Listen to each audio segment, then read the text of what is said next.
What you cooking, Mom? Fucking cut. Now I'm gonna go. I'm gonna go purchase one. That's the problem. This ain't for me. I was like, the background is mom and dad was addicted to crack cocaine.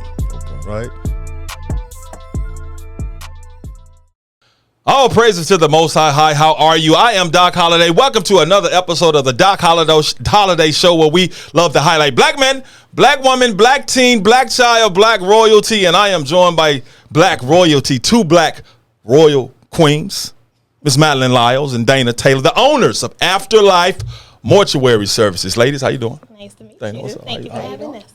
First of all, I love what you all doing, especially the space you all in. But let's start off. Just tell the people a little bit about yourselves, where y'all from, just a little bit about y'all background. Okay.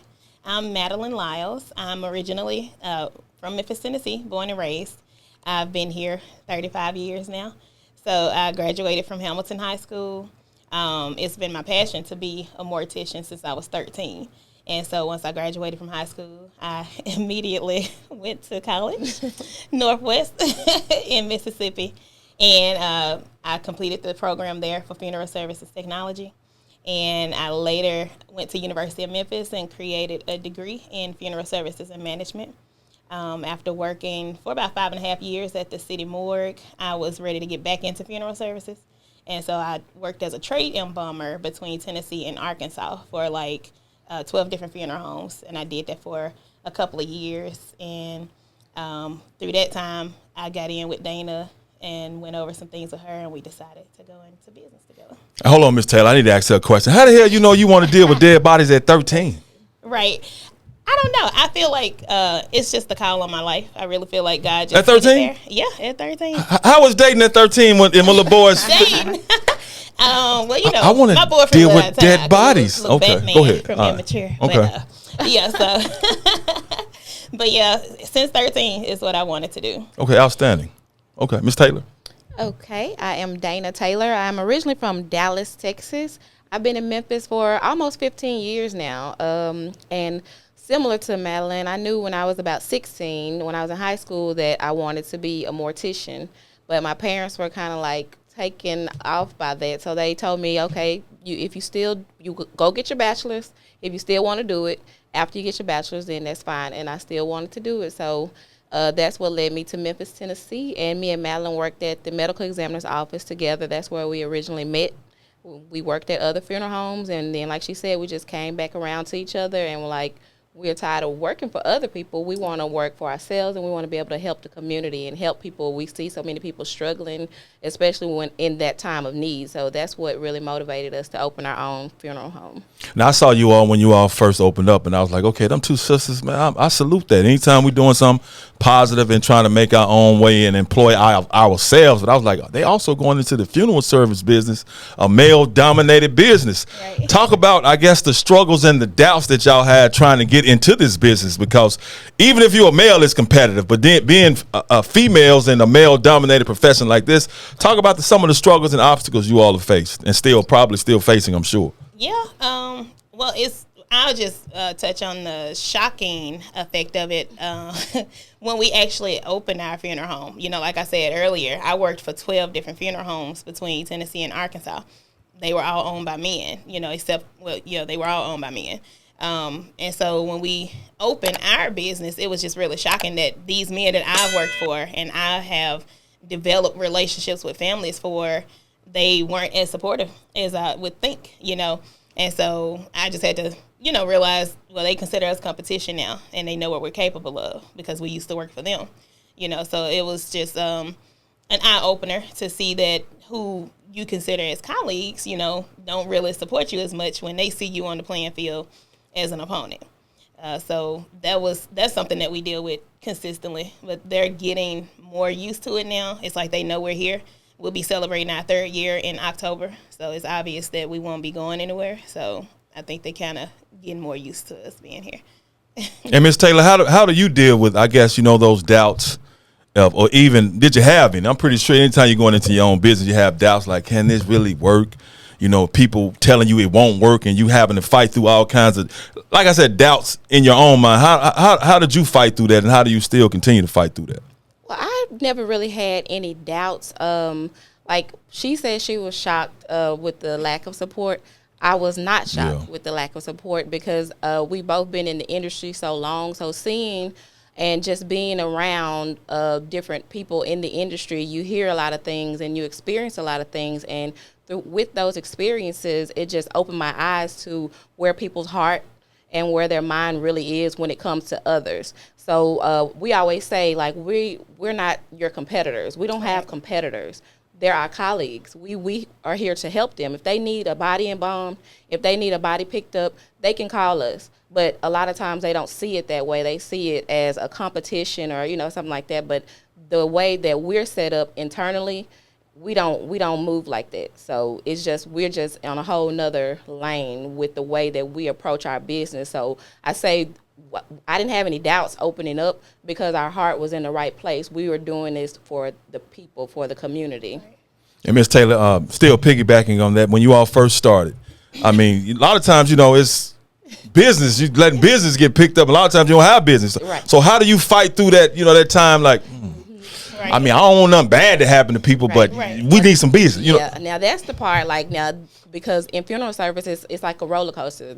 Some weeks you're up with the business and some weeks you're down, and that can go on for a couple weeks, and you just have like what they call a dry spell. So really just having a strong faith is and managing money. Right, that part too, and not misappropriating the funds that we do have, like making sure that we see about the business first. We're a new business, so with new business, you can't expect to always have that steady income personally, but you want to make sure that you feed the business and put into it what you expect to get out of it, especially the first 5 years. And Ms. Lyles, now we know you get into business, and you said something, because I'm not surprised. We think people, friends, and family gonna support us. Oh, hell no! Right? That'd be good. Post something about your birthday. As long as you're right there with them. Yeah. If you're trying to jump out and do something that they don't have any control over. Yeah, I'm finna use another word, but I'm talking to ladies. You know what I'm saying? The courage to jump out there and do that. So now they're like, you want to hold you all back. Right. It's a lot of people out there that want to start a business, and a lot of people have, and they hit rough spots. Name a rough spot you've hit, I guess, emotionally and mentally, and how did that make you feel, and what precipitated that, and how did you get up out of it? Well, I would say a rough spot for me is we've outgrown our location. And so we're like in the process now of trying to relocate. And so that's taking time. And so, of course, wanting to move right now, and have the space to serve and do the things that we desire to do for others, and not being able, for it to happen as quick as we would want, it can be frustrating, so it's really frustrating.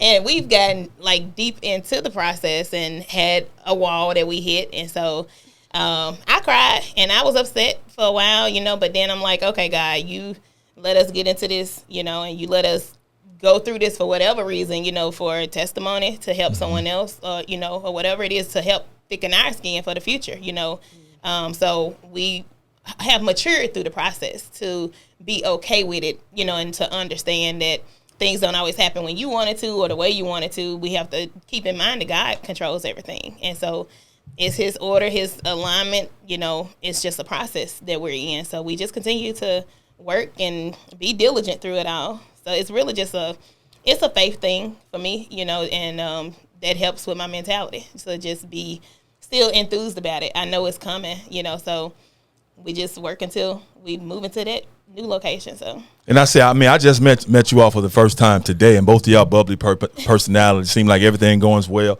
I'll be like that too. People see me on TV, everything. I'll be like, no, right before the cameras come on, I was on on that station that I was like, I'm ready to fight somebody. Right. But as soon as the camera come on, I'm like, hi, how are you? I'm Doc Holliday. So how do y'all, I guess, put that aside when you have and when you're going through something to continue to be professional and continue to push on?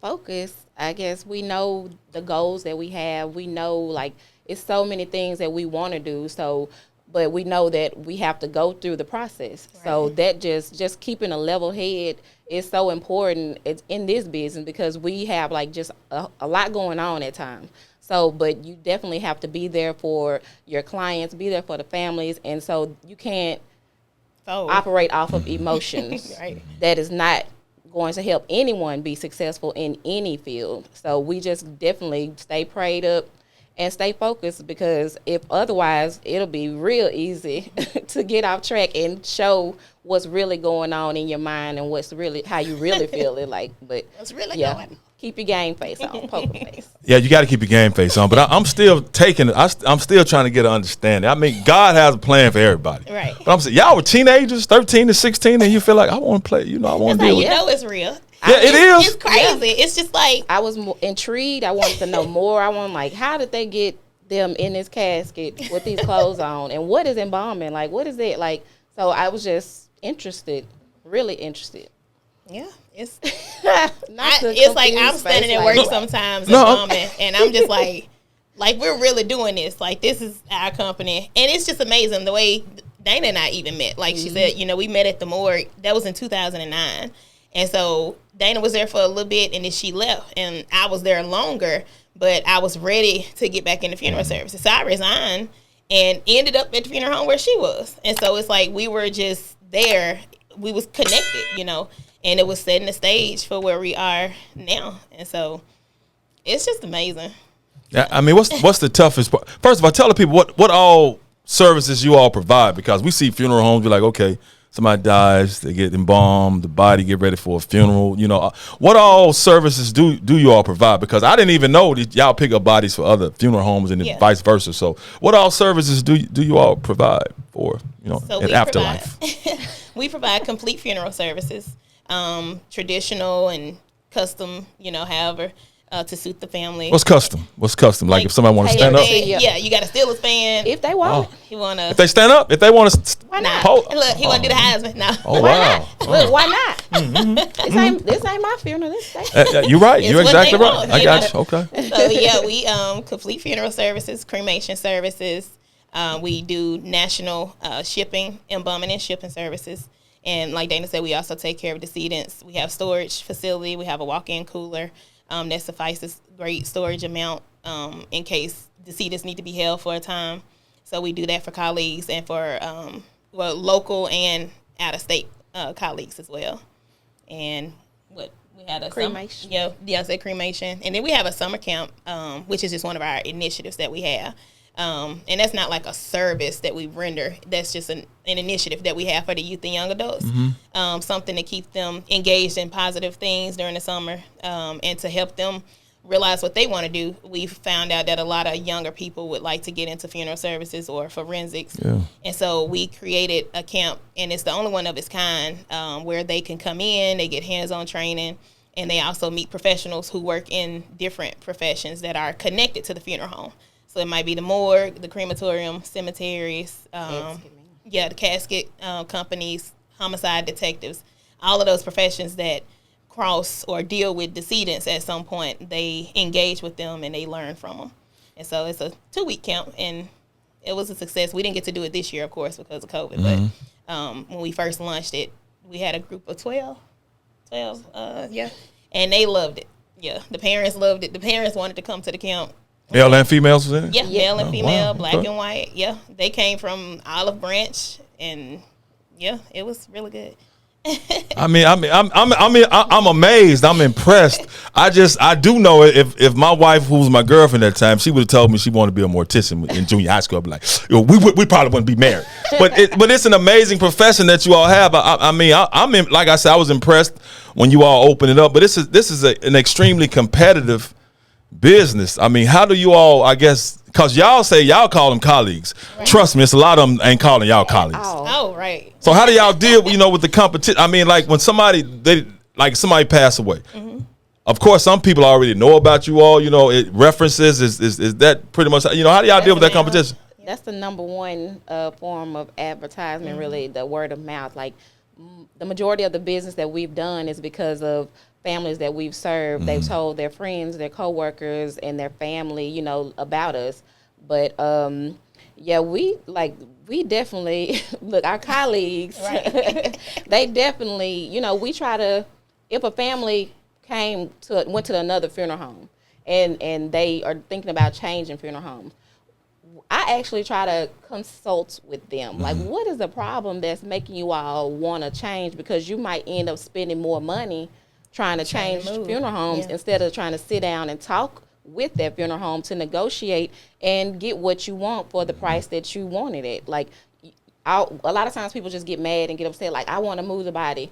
And a lot of our colleagues might say, oh, okay, like, good, okay. $1,500. Exactly. But you have already started,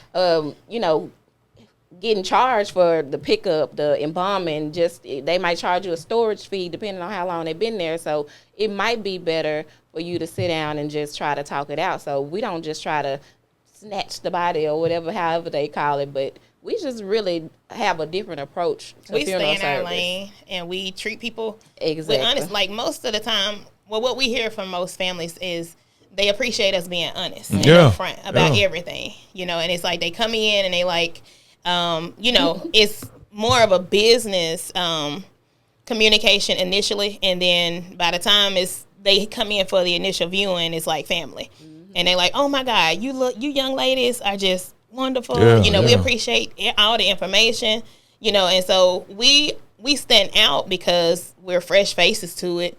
And then too, because we're honest and we know firsthand from working at other places that they're not always honest or they're not always upfront about what the families might encounter. And what they need to know. And so the word gets out, and like I said, we'll be celebrating 3 years in October, and we haven't done any paid advertising yet. And we've done quite a few services. So we just thank God that we do really good work. People have, and then when they find out, they've seen our work over 10 or 11 years, and they just didn't know who was in the back doing the work.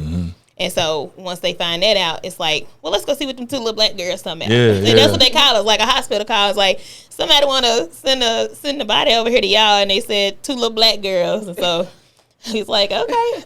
That's what they call it. If they can't think of afterlife, they like the 2 little black girls. It's like, okay. As long as they don't put that on the check, you know what I'm saying? 'Cause I don't think you can take that. But no, I mean, for real, it's and I know, briefly speaking with you, you all try to provide services and do things other funeral services don't do because you all try to help, I guess sometimes less fortunate people. I mean, how do y'all go about choosing to, work with someone, but at the same time, you all have to make a profit. Yeah. Right. So how do y'all, I guess, balance that? I guess it's just on an individual basis, because I know in times when people are sad and, and down, women do have, you all are just comforting. Y'all have their spirit. So, but still, how do y'all balance? Okay, I want to help them out, but at the same time, we got to make a profit because we got to pay some bills. Right.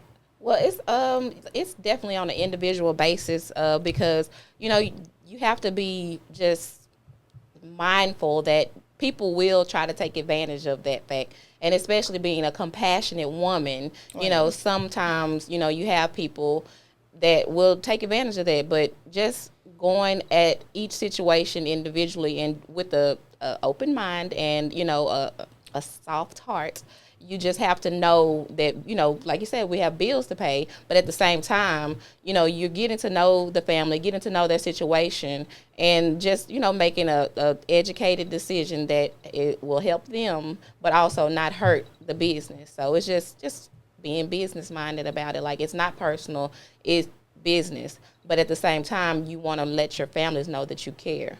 But of course, we can't give you the whole thing for free, you know, like we can't give it away, but we definitely can work with you and try to make this work for both of us. Now, you all real positive, seem upbeat, but I'm pretty sure that somebody at some point probably said it to you that, y'all can't make it. It ain't gonna work. Have you ever experienced that? She over there. I mean, you don't have to name names unless you want to. I'm just saying. Yeah, one sentence. Yeah. Right. Well, when we opened, one of our colleagues that I used to work for, how people run their mouth. So it got back to us that he was, just kind of dissing our location. Oh, it's so small. There ain't no funeral home, and they need to just keep working like they've been doing. Excuse me. Or they gonna get into it. What kind of and slave fall out? owner are well, you? Closed. Yeah. And then a lot of times, and just recently, like some men, were talking to us, and they was like, so what makes y'all work together instead of being against each other? Like, what made y'all go into business instead of competing against each other? And I mean, it's just like, my best answer is it's just how God has it. Like, why would we be competing against each other? We've been in funeral services now over 12 years, so why not? you know. So what's the? I mean, I guess I'm pretty sure you all want to, you want to expand. Right. What's the next step in After Life Mortuary Services? So definitely a new location, something larger, so that we can have on-site services. Because our space now is where we meet with the families. They can view the body. We do the embalming and everything there, but we don't have like chapel space. But we have been favored. There's a church right across the street that we use, and then we have my church, Brown, that we can go to. Is open for us whenever, and then we have 3 other churches here closer in the city that we can work with. Is it okay? No, it's fine. She's handling business. Okay. This is unscripted. Right. So you all get a business. It's a death call.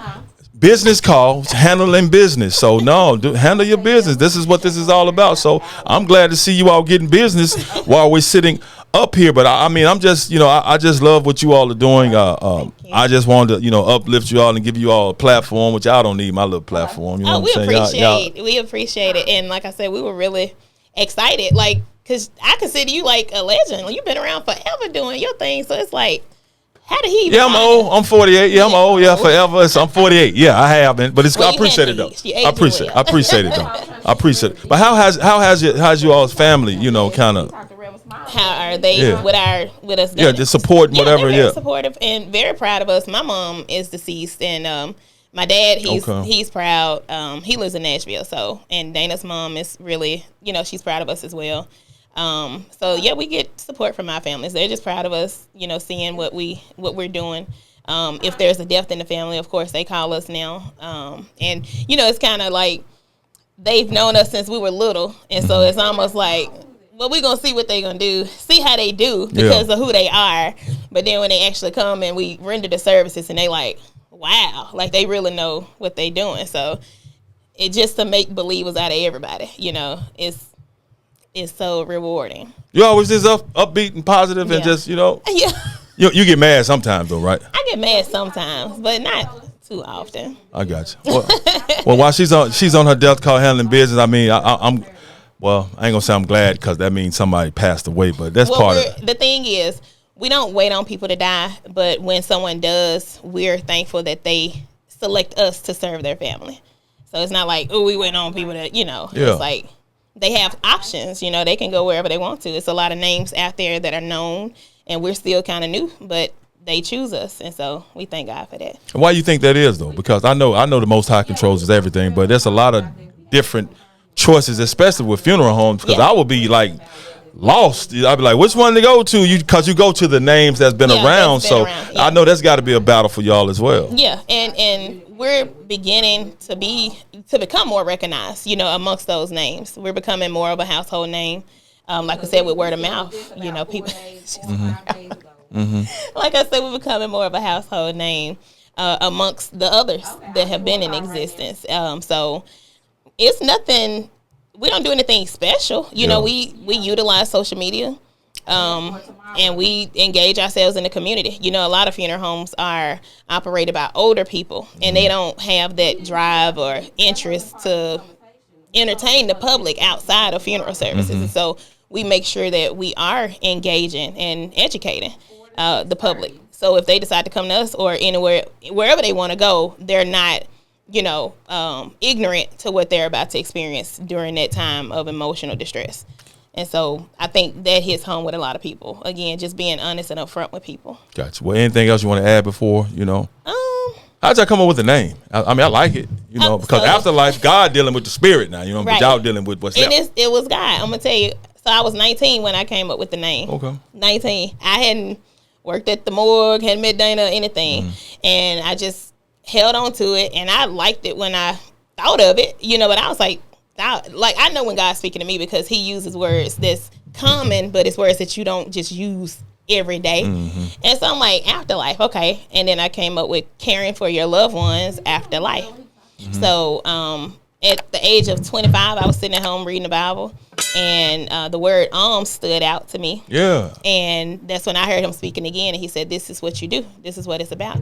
And that's when I realized the acronym of the company is ALMS, ALMS, which is to give to others or those in need. So I honestly know, and I believe that it's going to be more to us than just funeral services. I believe he's going to use it as a a way for us to gain more resources and income and develop relationships with people and other corporations and stuff to help people, like not just in funeral services, but in whatever financial distress or resource lack that they have. And so that's how I know we're going to succeed. Okay, cool. Miss Taylor, anything you want to add? You know, you was on your call, doing your thing. You know, all this going to be on the air now. I'm just letting you know. I know you taking care of business, you know, so. No, it's cool. It's fine. I mean, that's part of the business. Just anything you want to add about Afterlife Mortuary Services, you know, just nothing. If anyone has any questions, concerns about funeral services, whether they using us or anybody else, they can call us for any question that you have. If you feel uneasy about what you're being told, just feel free to reach out to us because we definitely are here to help everyone. Right. And we wanted to say that wasn't a potential client on the phone she was talking to. She probably was talking to, you know, somebody that worked for. Yeah. It's some clients. Yeah. Understand. But anything else? Location of it? Afterlife? Right. So we're currently at 2207 South Lauderdale in South Memphis. It's at the corner of Lauderdale and Mallory. Our number is 901-600-3999, and our website is almsofmemphis.com. That's ALMSOF Memphis.com. And we're on Facebook as Afterlife Mortuary Services. We're on Instagram as Afterlife Mortuary, and Indeed as well. We're on Indeed as well as Afterlife Mortuary Services. So they can give us a call, contact us. Like Dana said, if they have any questions about anything concerning funeral services or arrangements that they've made anywhere or that they plan to make in the future. Okay. Well, thank you so much, Ms. Thank Lyles. you. She's on the phone. Thank you so much for joining us. I wish you all the luck. Anything I can do for you all, I'm here to help. But you know what? That's going to do it for this episode of the Doc Holliday Show, where we love to uplift black men, black women, black teen, black child, black royalty. Until next week, we out. What you cooking?